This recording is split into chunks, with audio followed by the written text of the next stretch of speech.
conspiracies, endless wars, hidden forbidden history, the depopulation agenda, cryptozoology, mystical visions, hidden mysteries, advanced subterranean civilizations, flying saucers, alien abductions and secret space programs, time travel, wellness and healthy living. Where do you go to find out about these subjects and more? To James Bartley's Cosmic Switchboard Show. That's where. James Bartley will provide cutting-edge information and will interview the top investigators and researchers in a variety of fields. Listen in every week to the Cosmic Switchboard Show, hosted by James Bartley.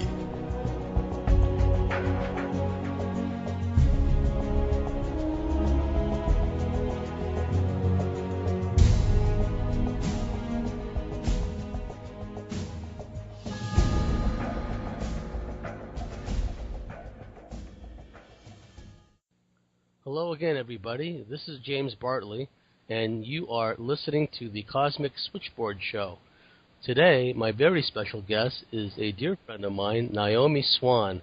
Naome Swan has the very informative website, EmbodyEnergeticEcstasy.com. Naome has been in the field of energetic healing and therapy and teaching people to reintegrate and heal for many years now, and she has helped me tremendously on my own journey of personal growth and personal healing.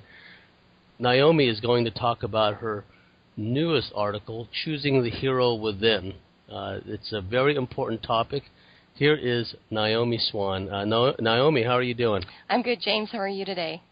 I'm doing fine. We had our de jure artificial alien intelligence interference prior to coming on the show today. It seems that whenever I try to have Naome on, either individually or have her on as part of a panel discussion, all kinds of alien artificial intelligence interference erupts, and so we have to kind of do this song and dance to get everything back on track. But we've done that, and here we are.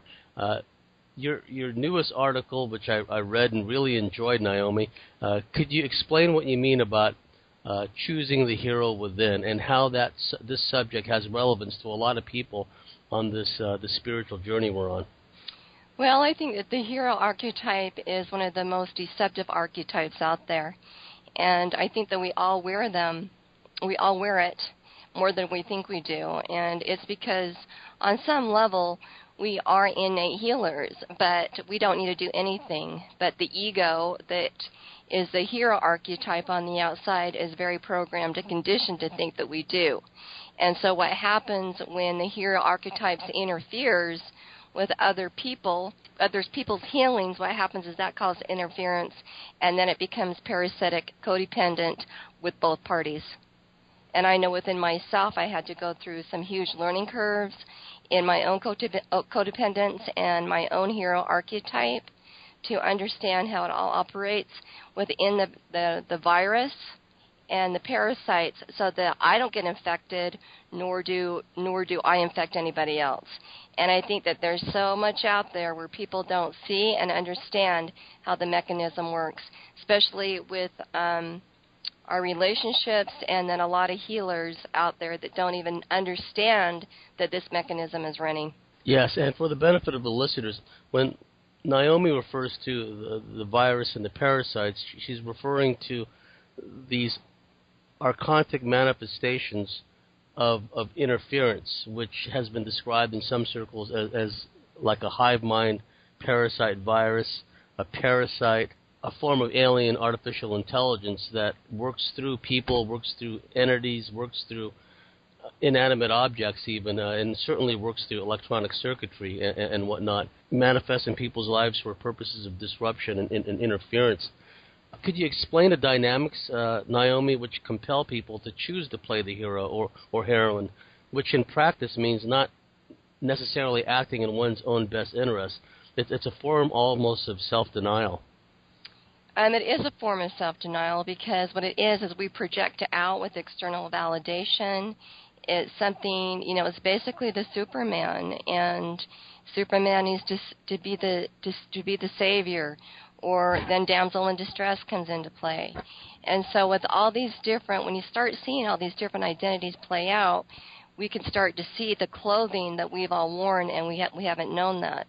And I know within my own life, I made the setup of this dynamic with my husband and my partner because I hit a point in my spiritual revelation where I was asking for purification and what do I need to do. And then the next thing I know, my husband's coming to me telling me he doesn't want to be with me anymore, that he wants, to be separated. And I just kind of blew a gasket because I was kind of operating on him being the hero and I was damsel in distress. And so it was a little bit, trying for me. But the more I sat with it and thought, okay, I'm going to sit with this energy and be with it and feel the fear of it, I was able to move through it. And I think that's the biggest thing that we don't understand. I think so many of us want to run from it. We want to escape from it. We want to avoid it. We want to drink it. We want to eat it. We want to do whatever we want with it instead of be with it. And when we're with it, what happens is those programs start to dismantle, and they don't become us anymore. And when they don't become us anymore, our true essence comes to light. And then we have the organic hero within that becomes the true essence, and then there's no need to be a hero because that identity is dissolved. And what are the hero characteristics or heroine characteristics to which you were referring? Well, I think there's a lot of different characteristics, and they all interface with each other, so it's kind of like the computer interfacing with different programs. And so, I think one of them is, you need that external validation. So when you're with somebody and they're either trying to make you wrong, or they have the superior running, or they don't respect what you have to share, on their side there's a hero running because they want to be able to step in and save you, and they can't save you if you're already saving yourself. So there's this trip. It's a what I call a trip in the ego, and so that's what I've seen with different people that I talk with, or when I do sessions, I see what's going on in the dynamic, or even in my own relationship with different people. There's just an interesting gratification that they need, and that's okay. We need to understand that because we're all running the same thing. We're all running that same program because we were so programmed and conditioned that way, especially as children. Because we've got to look at the movies of the prince saving the princess and all these different dynamics that were continually programmed within our mind, thinking we need to be saved. I mean, I was doing some research earlier, and I'm going to post this on my Facebook page because I thought it was very interesting. It was about a man that said, who made, little girls pink and little boys blue? Who thought that one up? Where did this come from? Because if you look at that, that's another program. When you really start to when you start to uncover this stuff, we start seeing the programs. And just as I say that to you, James, what happened to you, because, I'm reading you a little bit as I do this, if you don't mind. But what happens is you just opened up and just let some energy release, which is really good. So that's what this is all about, is releasing the energy of where the programs have held us and used us as our own weapons. I've seen how this has played out in my own life, too, in the virtual reality scenario known as Facebook, where I would see one of my female Facebook friends being trolled or harassed by some male, and then I would jump right in and have to be the hero and lambast the guy for saying all these things to this woman and validate and uphold her as being a sovereign individual in her own right. I didn't realize at the time until you pointed this out to me that in itself may have been a way of invalidating her, ironically. Yeah, because, again, this is part of the program, and this is what we all do. And to me, it's called, for myself, and I'd like to do a blog on it one of these days, is called, for me, it's energetic integrity. And it's about knowing that the person is capable of doing it themselves, that we don't need to step in. When we can be there in that center and know that is when things are going to change. What happens, though, and how we're all conditioned, and, again, this isn't a judgment. I'm coming from compassion because I was totally conditioned this way, coming from alcoholic parents. And so when we're all conditioned, what happens is we want to project out, try to keep peace in the family. And as we keep peace in the family, what happens is we are projecting out, we're interference, and then we're causing a rift raft, really, because we're actually using our energy systems to enable everybody else. Because now everybody else is at peace, but at our expense. Yes. And so I know I've had to learn this a very, very hard way. So that is one thing that, when we understand this, it's like our energy system is like giving an alcoholic a drink. We have to stop this. As codependents, as caretakers, and as heroes, we need to stop doing this. And when I went into the relationship with Rick and Jason, what I realized is I knew what I was getting myself into. I didn't go in this double blind. I had one blind eye, I'll admit that, because I knew I had to uncover the other eye. And I wanted to because I knew this was key factors, key information for not only myself but the collective. And so Jason and I had a conversation before we entered the relationship. Of course, we all three did. But, when Jason and I were thinking about committing and stuff and working together, Jason warned me, and he said, I'm a dark player out there.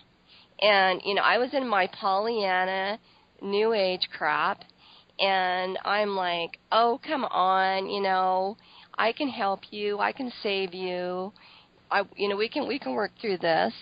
And really, he was being really honest with me. When I look at it now, 8 years later, he was right. He was a dark player. Yet, what was so great about it, and the setup that I set up, or the three of us set up, really, is I was able to go through that relationship with him and with Rick and get my power back from these two. Because I know in other lifetimes I gave my power away to a lot to them, being the hero and the enabler I was. But because of the safety mechanism that was created with Rick, I was able to stretch my wings and be okay, rooted into safety, because that's what we need from the inner child, to look at the hero, to understand the hero, to understand the codependency. And so I had already seen it with Rick, and I had removed and cleaned up a lot of that layer already. But my spirit was ready for a new layer. And Rick didn't hold that layer that I needed from Jason, and that was the predator layer.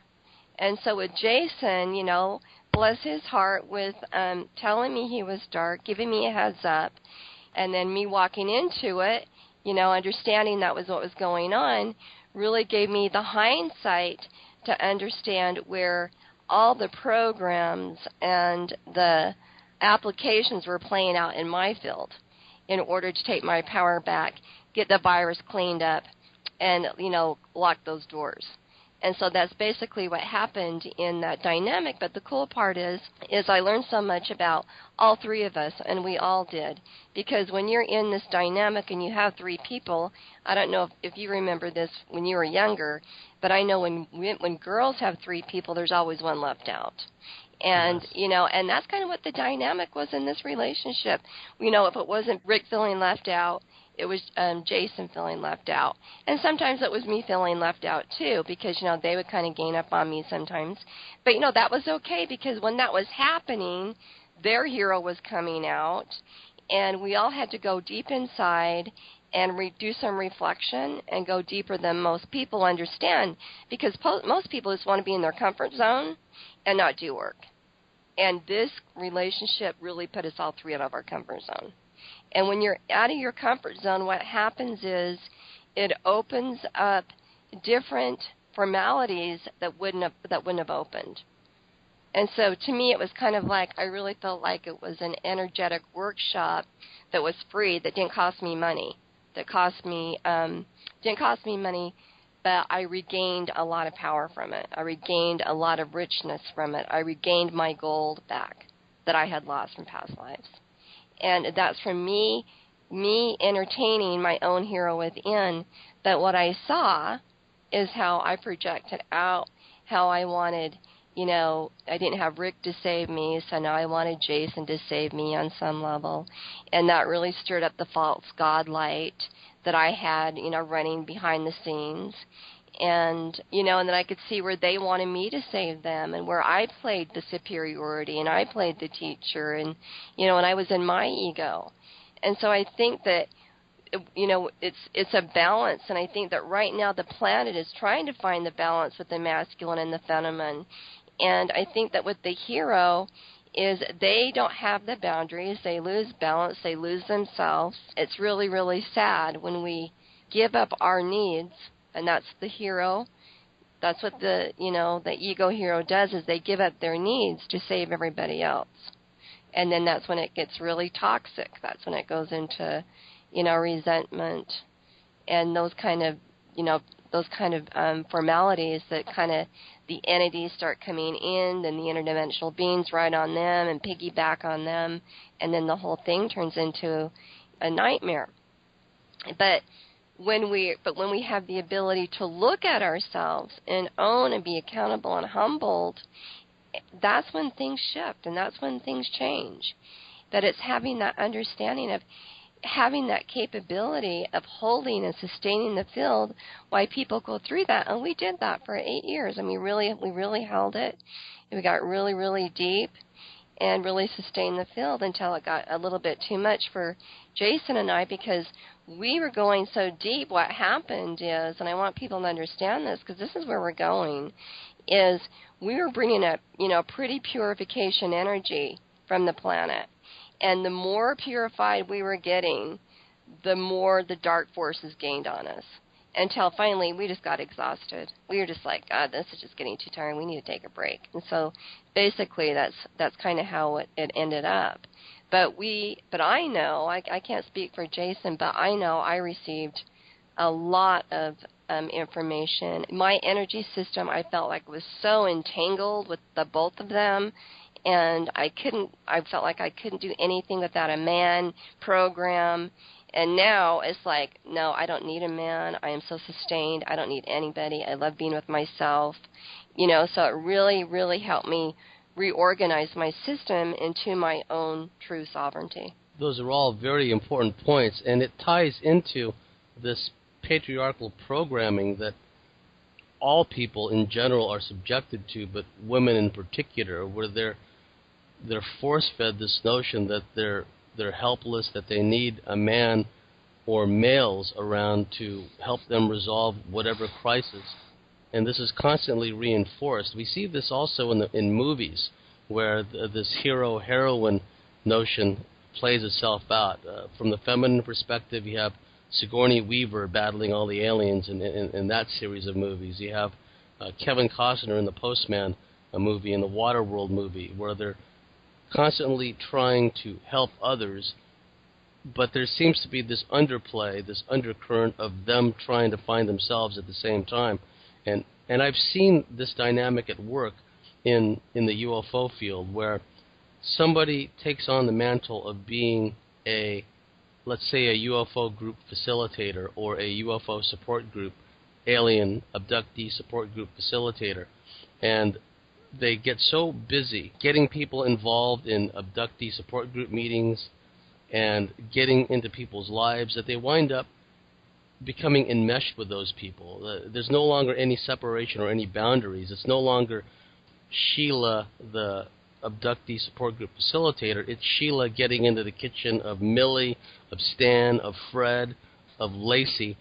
Suddenly, Sheila is a constant in everybody's lives, and there's no longer any separation. There's no longer any boundaries. And if the person, Sheila in our example, is under some kind of malign influence, or may even be a host for a non-human entity, this provides fertile ground for all kinds of intrigues, all kinds of mischief, all kinds of gossip and rumor mongering. And I've seen how one person who maybe at a conscious level wanted to be a facilitator to help others going through the alien abduction experience suddenly became a bane in the existence of all these different people, because they simply could not shut off the tap. They were always at full kind of force mode, constantly in everyone's life, constantly in everyone's space. So I've seen this personally. Right, and I've even been guilty of that too. I mean, I'm right now going through, I would say, doing my own test drive with that, because my issue is I see energy so clearly and so deeply that I can share it with people and let them save face for later. But whenever I do that, I've gotten whacked pretty good. So now it's like my higher self is saying, nope, you're not doing that. And then the other day that was so fascinating to me, I had a really cool experience with some, opportunistic people. And the opportunistic people, what I see, it's very fascinating, because the ego hero mirrors the opportunistic. And the reason why is because the ego hero is needing that validation or that superior or that exterior need, okay? The opportunistic knows that, and there's an instinct, so they come together as a magnet to go into the push-pull or feed, okay? So knowing that the ego needs that little feed, they will attract the opportunistic. In the opportunistic, what happens is they are the people that don't want to pay, that don't see the value, that come in just when they need a little bit of information and then fly back out. You don't hear from them again. It's those kind of people that we all know, because we've all done it too. I'm not saying I haven't done it either. I had to go through that experience to understand it, because, again, we've been programmed. So with that opportunistic, it's fascinating when I start cleaning that up and seeing that, what happened, and I'm not kidding you. I mean, I think that as we deepen and we see more and we clean up these identities, I saw the swarm of parasites. I mean, and they were a swarm. I just saw Star Trek the day, the movie, and it literally looked like the swarm. And when I saw that swarm, and I saw that swarm around those people, and that they were trying to jump in, it was a group of people that wanted me to do a group for free. I saw the swarm, and I just went, whoa, no way. And I was so able to make a boundary. I said, no way. So I had to look at that. But the cool part is, it's because I had been working on not being the ego hero, looking at it, listening to people. If they wanted feedback, they could ask. If they didn't want feedback, I wouldn't say anything. So I was really, that was my boundary. I was just really kind of feeling it out. And as soon as I worked that energy with myself, then that's when I saw the parasites. What I know, how I know it works now, is if I would have plugged in to that opportunistic group for hero gratification, I would have got slammed again, and I would have been what I think some people call a target. Well, we're actually doing it to ourselves, but we don't know it, because all this stuff is cutting-edge information. All this stuff is new, and that's why we're doing these shows, so that we can keep, as we maneuver through the energy, we can all share our experiences so that we can understand what the codes there are and how to uncover them. So, the first code is don't give people advice. Don't tell people anything unless they ask. And then if they ask, and you want an exchange, make sure you set up a barter. Or if you're going to do it for service, let them know that this is a one-time service, or or cash exchange, whatever it is. Make sure there's value on it, because if there's not, it's opportunistic. That's all I'm saying, and that's what I see, and it's not pretty. And we need to change the game. We need to. And it's just like, that's how come, I called it a supportive, in the blog, I called it, a supportive monogamy relationship. And that's because that's what it was. I didn't have, sex with Rick. It was totally Jason only, but Rick supported us. It wasn't the polyamory. I think that's very parasitic. we're not there yet. We're not there yet, I don't feel, as a collective to do anything like that. And I think when we are there, we won't even want that at that point.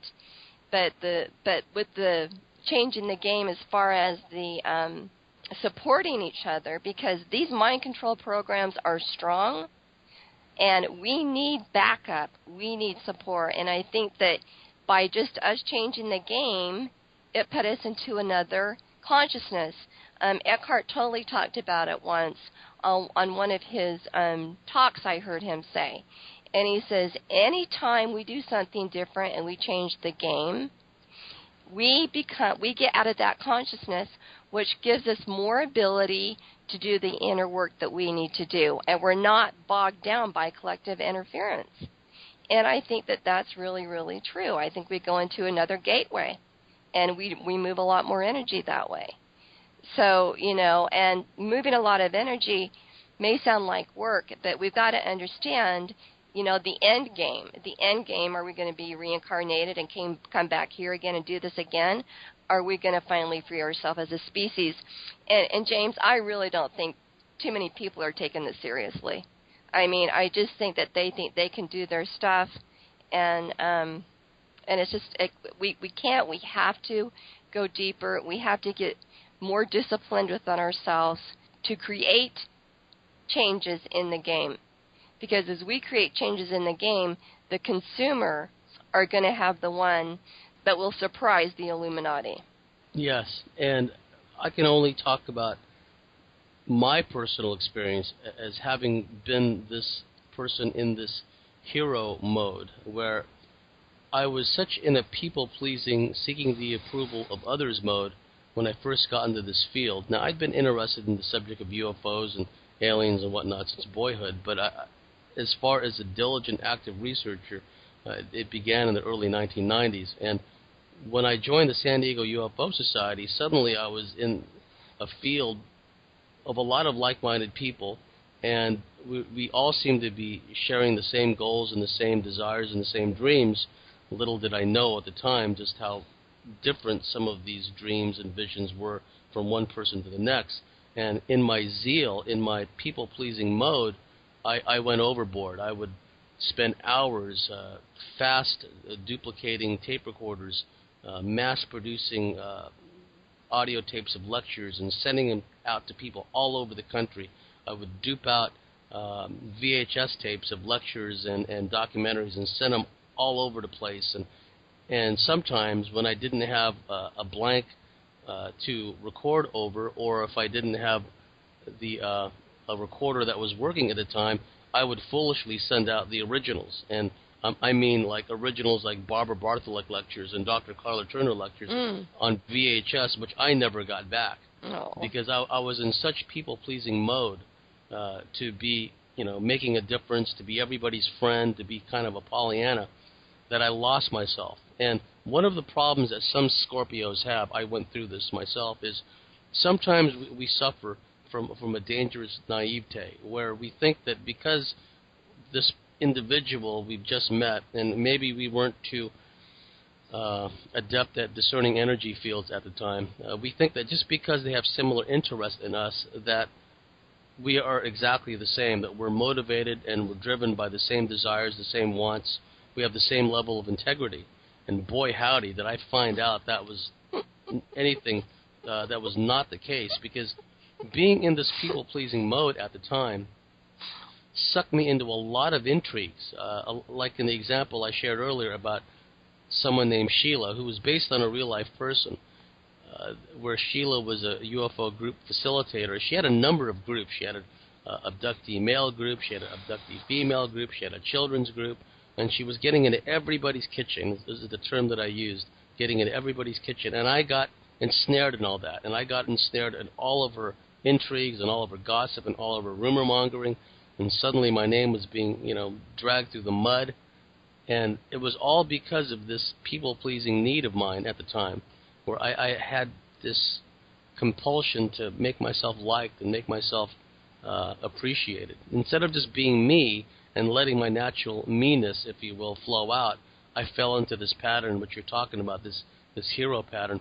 And also I spent an inordinate amount of time back then trying to rescue these women that had female abductees, female MyLabs, that had gotten themselves in all kinds of intrigues and gotten themselves in all kinds of difficulties with controlling manipulative males. I would try to step in and be the hero again, and that just got me into more trouble.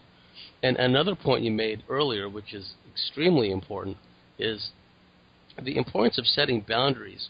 Because when I was in that people-pleasing mode, and for many years afterwards, I didn't realize, you know how it is, Naomi, when you get so involved doing this kind of work, you forget that there is a public image of you, where people have this, I don't know, perhaps even an idealized image of who they think you are, right? Right. Whereas, we have an idea of who we are, especially after a lot of self-work, a lot of reintegration, and I'm still a work in progress in that regard. And so when people started coming to me and asking for advice and help, I fell into that old people-pleasing mode where I would just spend an inordinate amount of time writing correspondence to people, emailing people, sending them links. By now we're in the internet age, so I'm sending links and whatnot. And I realized, to my chagrin, only much later, that there is a parasitic element to this. Mm-hmm. There's a fine line between people wanting advice, wanting some insight. And I have no qualms with that, because I do value the interaction, within limits, as long as proper boundaries are set up at both ends. But what I found is that there are people who are constantly manipulated, and sometimes you can even feel it in their energy field when they contact you, either through through emails or through like Facebook Messenger or some other means, where you immediately feel this negative energy emanating from them, and they ask you for all this help, all this advice. And Evie Lorgan coined a term. She called it yes but people, where you spend a lot of time explaining, well, not telling people what to do, not even really giving advice, but giving people options. Okay, based on what you tell me, this, and this, it's how you choose to deal with it. And what these people tend to do is yes, but, and then they go on and on, basically remanifesting all of the syndromes, all of the programming, all of the hang-ups and inward problems they had not yet resolved. So they take your information, they take your help willingly, but within them there is some kind of programs installed that make them resistant to accepting any kind of meaningful advice or change. And what happens sometimes is, with people that are like that, is the dynamic changes from you being the hero savior to you being the antagonist, right? Where, I came to you for help, yada, yada, yada, and the person is getting manipulated all along, and then the manipulation intensifies, and suddenly they wake up one fine morning, and you're just the worst thing that's ever happened to them, right? Right. When at the beginning, it was kind of a mutual kind of form of self-delusion, where I thought maybe I could help this person, but really I was being pulled into this energy-sucking, expensive mental energy, a lot of emotion. It's energetic harvesting at its worst. And a lot of times these people don't even really want help. They've just been kind of sent to you to kind of like leech off you and parasitically feed off you. And so I had to realize that, okay, there's that category of person, and then there are these other people that really would like help. And for the latter category, once you establish boundaries, right, and you say, okay, well, if you want any more, if you want to talk about this in depth, then we can set up a consult, then we can set up a session, whatever the case may be, because there has to be a certain value ascribed to the information that's being provided to people. Because otherwise, if there's no, whether it's in a barter sense, as you pointed out, or as like a monetary exchange, a cash value exchange, for some people, if there is no value ascribed to the information being provided, they are free to accept it or reject it at will, right? Whereas it's funny how people work. It shouldn't really be that way from a mental, emotional, spiritual standpoint, but some people are funny about it in that way. However, if you apply like a value to what you're providing, then suddenly the person may be more reluctant to reject the information out of hand because they've paid for it, you see. Yeah, I think I've really looked at that and I really reevaluated it because I've gone through many different doors on this. And at first I always gave myself away. I always gave out freely, and I was not like you. I was on the phone for hours, and I'm not really realizing it. And then as I kind of moved into it, and I was putting a lot more money out myself in workshops, and just kept working on my own self, and I was just getting deeper and deeper and deeper. And then I would meet people like you or different people, and they would say, do you realize what you have? Do you realize this? Do you realize that? And I wasn't even realizing it because to me, I'm just me. I'm just doing my gig. Yeah. I just want to evolve out of here. I want to jump out of here. I don't want to get trapped in the astral realm. That's my driver. And so, that's where I have my passion at. And so when that was happening, I started to reevaluate and going, well, wait a minute. I am putting all this money out in these workshops. And maybe I do need to start looking at this and start charging more, reevaluating. And when I did, what I realized was when I started putting a value on myself, and, and I'm not saying like, I don't ask for a lot of money from somebody. If somebody came to me and said, hey, I can only afford this, I would negotiate. I mean, I understand where people are coming from these days, or, how can we change and barter, whatever that looks like. Just because there's for an exchange to happen, because then what happens is that person honors themselves, they respect themselves, they feel good about receiving, they don't feel that they're parasitic on the other side, and it's an even exchange, and it works both ways. And then, and then me as the reader, I feel good, there's an even balance, it's equality. And we're moving from the me, when you look at the me, the inner child me is all about me, and my ego needs. Well, now we're moving into the we. And the we is about being uniting, creating, and how are we going to do this? And so it's about, ending the game like it is and making things different. And it's about using our creativity on how to make things different by getting our needs met. And on the flip side, what I love about it is when we're in our organic integrity, that the universe will just put it there for you. I mean, I know when people come to me, it's because the universe put that person there. That universe, that person needed this information at this point in time. And so, that's just what I'm finding out all the time. My needs are pretty much met. And it's the basic needs of a human being, not the grandiosity need of the out of balance ego, materialism that, there's so many people running on that driver. So, but it's just this peaceful understanding of where we're at in the give and take, reciprocal, balanced relationship with nature. And it really is, it's nature. That's how nature operates. And so it's about us becoming into our organic nature again.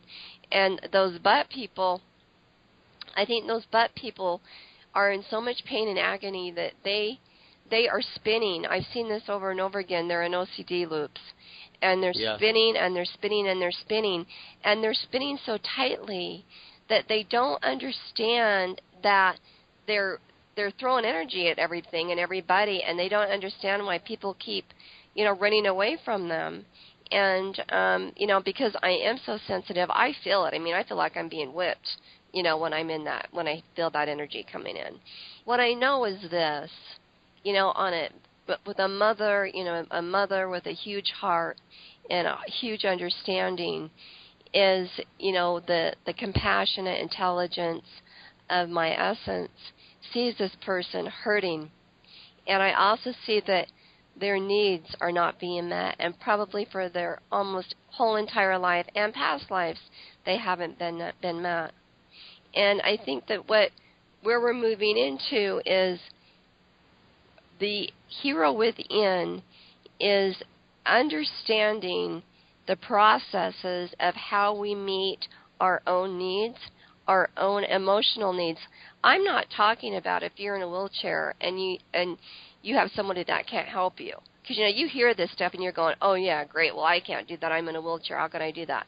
I'm not talking about that. We all have physical needs that we need taken care of. That doesn't go without saying. We're here in this 3D world. I am talking about emotional needs that we project out. We want people to meet, just like you, James, that person, you didn't meet their needs, and so you became, not the nice guy. They weren't what you thought you were. They didn't meet their expectations. They couldn't parasite off of you. Instead of them going inside and saying, you know what, I'm going to be okay. I'm safe. It's going to be okay. I can use nonviolent communication, and I use this tool, and I will always, always, always tell everyone to use this tool, to get the book, to read it, to go to groups, to learn it. This is the way out because, that's how they control us, is through our emotions. And if we don't get a handle on our emotions, then they have a handle on us. And so with the nonviolent communication, it's so easy just to go through that nonviolent communication list and say, I'm feeling shut down, hurt, and I'm just needing to be loved and appreciated. And so I think that is, one of the easiest tools out there that we can do to dissolve the accumulated energy that's in all of our systems. And then on the flip side, with people like me and you and other people, is when those but people come to us, or when we have those but people in our life, is to use the empathy and just saying, do you just need to be heard? I'll hear you for 10 minutes, and I'm going to set a boundary. But no, I'll hear you for 10 minutes because I honor and I love you. And I really think it's about stepping into that next place, And sometimes when we can just do that and hold that space for 10 minutes, then they can find themselves. And I'm not going to say it happens 100 times, but I think as we deepen our unconsciousness, we become a clear vessel. And I think that, I want to talk a little bit of, layers here, because I think that at the highest layer, there is no boundaries. We're pure beings. We're organic. We don't need boundaries because we're so pure. And I think that's where we get confused, because I think that we've all felt that. That's really the true hero within. We wouldn't need integrity because we're already in integrity, you see, and we've been there before we got hijacked. But now we're there. We've gone through all this mind control. We've gone through all this. So it's about, okay, what processes do we need to look at to dismantle the energy to stop it? And so that's what we're just going to continue to do, is just keep dismantling the energy, to look at each one. And what I'm finding, James, and I don't know about you, but it just seems like almost every single time I have contact with somebody, I'm dismantling it because I'm so deep inside that I'm seeing that their code, and it can't plug into me anymore. But the cool part is, because it can't plug into me anymore, they're waking up faster, because then they'll come to me the next time I talk to them, and they've got it figured out. Instead of me trying to, input or whatever, I'll just watch. And 9 times out of 10, they've got it figured out. So that's been pretty cool to watch, too, because I think that's what will happen eventually is we go into emptiness. That's what, emptiness means when, the Buddha talks about enlightenment, or, emptiness means, we're hollow. We're hollow inside. And the reason why we're hollow inside is that allows grace to come in and hold the field, using our body as an instrument to do the work for us, because we cleared out all of our emotions. And see, that's the biggest key out there that we can do for each other. Well, it does take courage to remove the conditioning. And you speak often of the energetic structure of the patterns in the mind. You speak of the monkey mind. Could you elaborate on that? Well, I think that as we go through this, we all have monkey mind, and and not in this blog, but the blog before, I talked a lot about the monkey mind. And I think that as we we understand, I think the biggest thing for us is compassion, because as we understand the split mind, I mean, Jason, I really got to understand the split mind with Jason, and I got to understand my own split mind with Jason, because, I'm just his mirror, right? And so with the monkey mind, it's really understanding that you have this, I'm going to get teary-eyed here. You have this beautiful heart that really wants to come forward and really wants to move in with the energy. And they want to go forward and they want to go deep. And then behind them is the monkey mind. And the monkey mind is the fear, is the trauma, is whatever driver that is. And that's the mind that starts to interfere. And then what happens is, the way I see when I do readings on people, is that monkey mind can, if I don't do readings, if I do readings, I have the ability to keep the curtain open. But if I don't do readings, what will happen is the monkey mind will close the curtain and to their blind spots, and they can't see. And then what happens is then they're hijacked, and then they change into a whole other personality. To me, that's shape-shifting. They change into a sub-personality that they don't even know is driving them. But with what I have found out, when I'm in my organic stance, my hero within, what happens, my instrument, grace, comes out. And what happens sometimes is they'll come out of their spell. They'll just wake up and go, boy, where was I? And so that's really cool when that can happen, but sometimes they don't. Sometimes they're just throwing energy at you. And when you can stay sustained, allow that energy to be flipped at you, but you're so strong in your field, they can't. It's just like it just falls off your field. They can't penetrate it. Nothing can penetrate you. That is what I learned with Jason. That's what I got to that point, to where I got so strong in my field. So the other day, just as an example, I was talking to a client, and she's a friend of mine. I wasn't doing a reading on her. And she was talking about punishment. And she basically was upset with one of her family members, and it was her sister. And she basically wanted me to get on the punishment wagon with her. Now, I'm not saying that the sister didn't do it, was very out of integrity what happened, and I won't go into the story. But what my friend was trying to do was put me in that bucket of punishment with her. And I just got really succinct in my field, and like I said to myself, I'm not going to punish.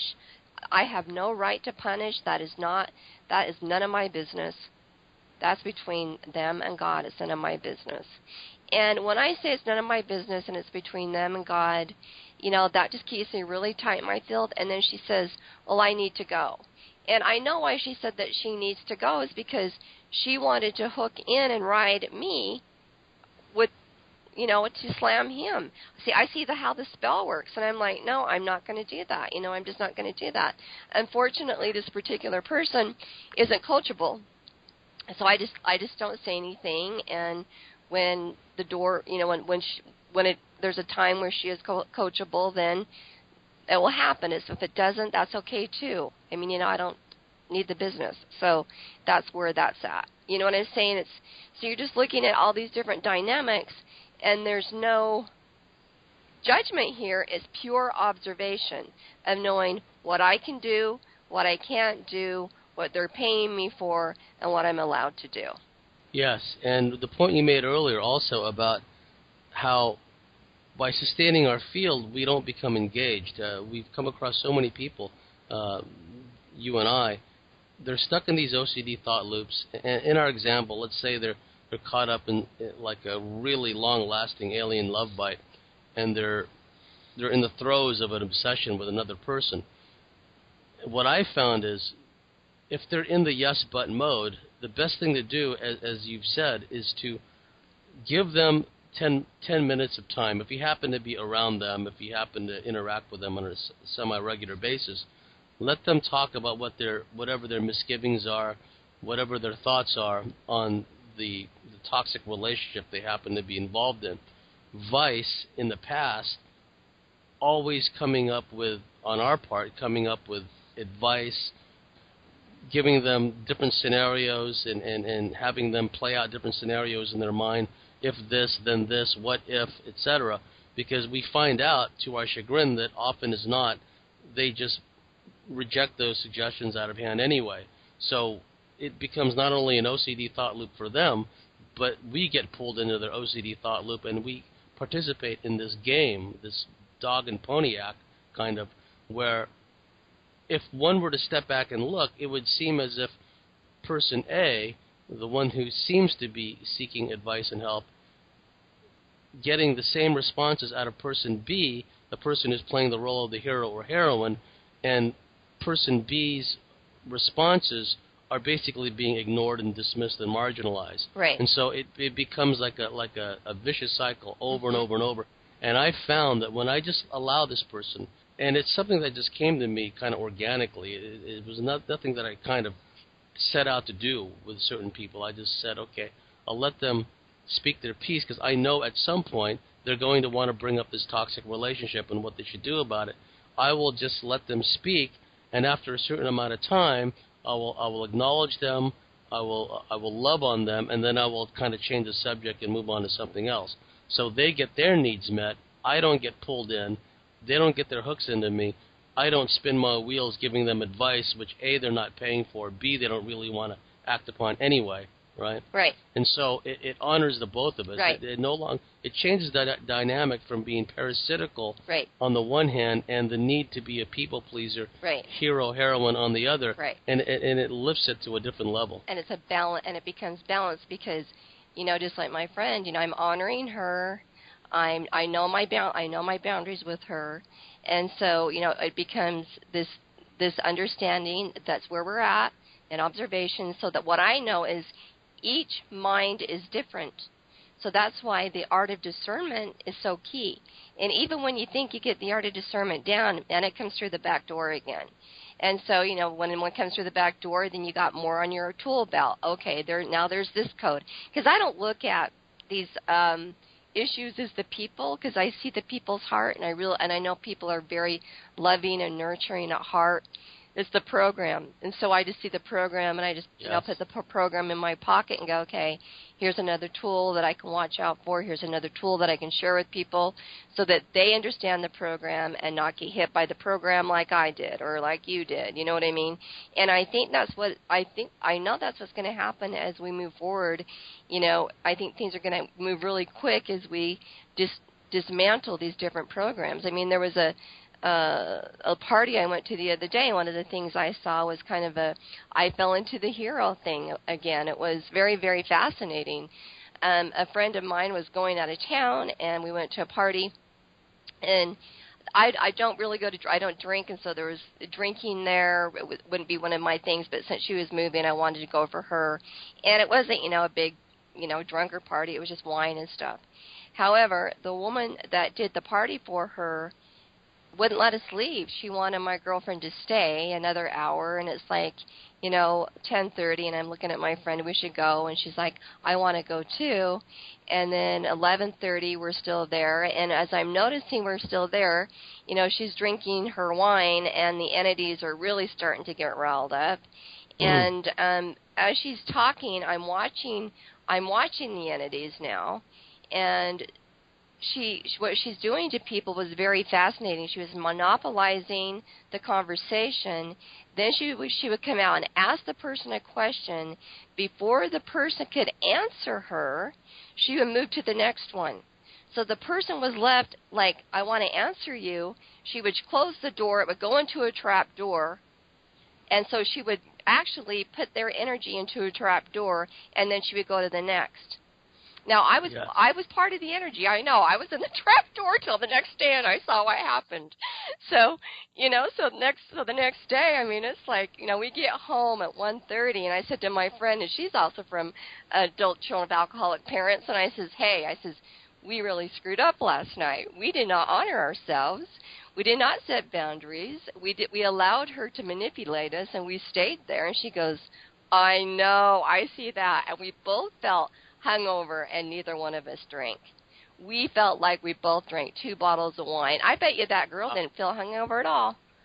It's the old adage, he or she who asks the questions controls the conversation. So she would throw somebody a bone by asking them a question, then take it away and ask somebody else a question. So it was just kind of a game she was playing to maintain control and keep people there to sustain her energy field.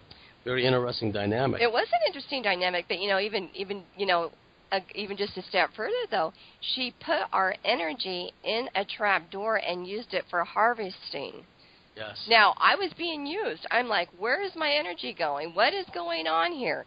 When I got up and I meditated, I could hardly meditate because my head hurt so bad. And I'm like, what's going on? I mean, I had a horrible, horrible day. I had to go to the doctors all day. I could barely drive. And, I'm recovering alcoholic, so I know what it feels like to have a hangover. And believe me, that's what it felt like, a double whammy. But then, after I got, my head clear and I was able to sustain I'm like, what happened? And my spirit showed me, this is what happened. This is how snaky that is out there. But, I was being the hero because I didn't want to, cause waves. I didn't want to make a boundary because it was my friend's party, and look, I got whacked again. So, it's just understanding each situation is different, but as we look at them, we're accountable to them, we're humble to them, we know, okay, when I'm at a party and, the entities come out, I'm out of there. I'm sorry. If people want to drink, I really don't like to subjugate myself to that because I'm a pretty pure field. I have no judgment if people want to do that. That's their life. I've been there. I've done that. But I really don't want to be around it. That's where I'm at. But it was interesting. It was interesting to see how they were harvesting. Now, she was a pro, and what was so fascinating is she had a ton of energy, that young girl.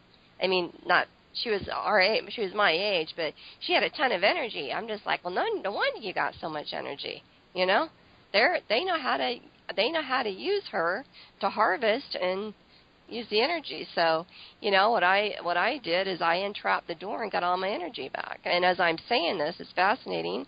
The collective is getting their energy back, I think, James, because me and you were talking about it. So it's kind of like all the energy is going back to the collective if the people are aware to get it. So that's fascinating. I'm seeing that on a level that we're working on. Because we work at some pretty high levels, especially together. Yeah. we draw the interest of, let's say, some unsavory types. But the way I look at it is, and I don't want to sound like I'm being the hero here, perish the thought, but sometimes I think that when some of these negative archontic entities take some shots at us, maybe, just maybe, they're easing off and they're not messing with someone else who's a bit more vulnerable, kind of cutting them some slack, because after a while of fending off all these assaults for so long, you build up what amounts to spiritual muscle. It's like spiritual muscle development. In the time we got left, you make a point about talking about the importance of focused awareness, the consistency of maintaining a focused awareness. What do you mean by that as it relates to what we've been talking about? Well, I think this is such an important dynamic, and I mean we could do a whole other show on this. But I think that what happens is when we're not focused aware. So again, I can use myself at the party the other day. I wasn't in focused awareness. I was in, I was worried more about Judy, or my friend. This is her party. She's leaving. I don't want to, bother her. I wasn't in focused awareness. I was allowing that woman, not answering my questions. I was just kind of out of it. I was tired. And so what I realized is when I'm not in focus awareness is when the parasites come in or the door or the trap doors open. And so, but when I'm in focused awareness, it's intent. The energy muscle is very, very strong. It's turned on. I'm turned on as a unit. What happens is I'm energetically out of the way. I'm not trying to protect. I'm not trying to save. I am speaking my needs. I don't care what, I care what people think, but it's their perception, not mine. Once I speak my need, once I have a feeling, I know that I can speak it, but how they want to perceive that, it's none of my business. But as long as I speak it, that's focused awareness. I'm speaking my needs and my feelings. Sometimes, too, I don't even have to speak it to the person. I can just come back and go through my feelings and my needs by myself. That's focused awareness. I think to me, that's when we start becoming multidimensional, is when I can be with Rick, and Rick's triggered, and I'm triggered, and I'm saying, I love you, Naomi, and things are going to be okay, you're safe, or whatever, because I have a very dynamic code in my trauma where I'm not safe. So, a lot of my inner focused awareness is I'm safe, I'm safe, I'm safe. And what will happen is that will set up that boundary so that Rick's energy cannot come into me. And so I'm aware. And, it's very fascinating. I don't know if you own animals, but they know when you're in focus awareness and when you're not. Oh, yes. They know, because when you're in it, they lay down, they sleep, they're in a meditative state. When you're not, they're all over the map. And so they're kind of another mirror for us to understand where our energy is in the chaos or whatever. So to me, the focus awareness is moving out of the control mechanism too. Because the hero, the ego hero, they are so much fear that they want to control everything and they want to keep everybody at peace. And one of the hardest things I've seen over and over and over again is the denial piece. And we'll go deeper into that in the next hour. Because, the denial and the compromise and all these different pieces that happens is that's where those doors open and the parasites come in. And the denial is understanding that they, let's say that, I'm sure we've all seen Dr. Phil, but, that's a perfect scenario, is when he has these shows on and the family is in denial and, the big dark secret. Let's say, there's the pedophile or something in the family and it's a big dark secret, and the mother and father will do everything they can to keep that under the carpet. They will protect that. They will protect that secret. They will protect that secret even at their expense, at their children's expense. And why? To protect the pedophile because of the shame that they're carrying? I mean, this is fascinating when we look at all this stuff and see what's really driving the show. That's self-betrayal. That denial mechanism is self-betrayal. So when we can understand our own denial mechanism, what are we denying within our own system, man, we have a pocket full of power that's going to come back to us. I mean, I'm not going to say a pocket, I'm going to say a gold mine, because that's where a lot of where this organic power is hidden, is in the denial mechanisms of us being mind-controlled and basically slaughtered on so many levels, that when we see the accumulated energy of where we've denied ourselves is when we get a lot of our energy back, a lot of our power back, the organic power back. And that's the mainframe that we want to move into the organic template. Well, thank you for sharing that. That is information that is particularly apropos for empaths. There's so many empaths in this field. Those boundaries are not set. If the focused awareness, what the military types may refer to as situational awareness, if it's not there, there's always a possibility that an empath in particular can be hooked into the energetic field of someone else going through their own challenges and perhaps even pulled into all these intrigues and all these misadventures, let's say. It's very easy to happen in our field. So we've reached the end of the first hour. You've been listening to Naome Swan talking about the hero within, and we're just getting started. In the second hour, we're going to talk about the ways to get out of this hero programming, to use a computer term, how the operating programs work, and how the viruses are kind of set loose to undermine the programming and rewrite the programming to make us more compliant and plugged into this form of self-denial, self-betrayal. So you've been listening to the Cosmic Switchboard with my very special guest, Naome Swan. The Cosmic Switchboard show is listener-driven and subscriber-driven. If you like what we're doing here, please go to thecosmicswitchboard.com and subscribe and be a member. And so with that, we'll see you at the top of the next hour.